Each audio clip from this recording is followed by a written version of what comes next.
मराठा आरक्षणासाठी जरांगेंनी पुन्हा एकदा उपोषणाचं अस्त्र उगारलंय।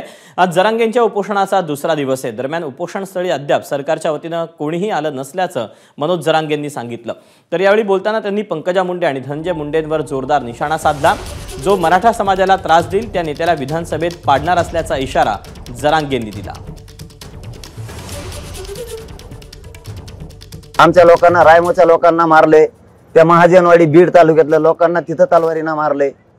त्यांच्या नेत्याचं काम आहे त्यांच्या जातीला आव्हान करायचं, शांत राहा म्हणून। ते कोण विरोधक आहे तुम्ही म्हणतात, त्यांनी आरोप करायला पाहिजे ह्या नेत्यांवर की तुम्ही का आव्हान करत नाही। तो जरांगे पाटील आव्हान करतो शांततेचं, तुम्ही का करत नाहीत? ते मजा बघत आहेत, परदेशात जाऊन झोपत आहेत। मी कोणाला पाडा म्हणलो का, कोणाला निवडून आणू म्हणलो का? काय घोषणा होत्या त्या दिवशी कलेक्टर ऑफिस समोर? मस्ती आहे का? मला मी काय केलं तर पाड म्हणलो का तिला?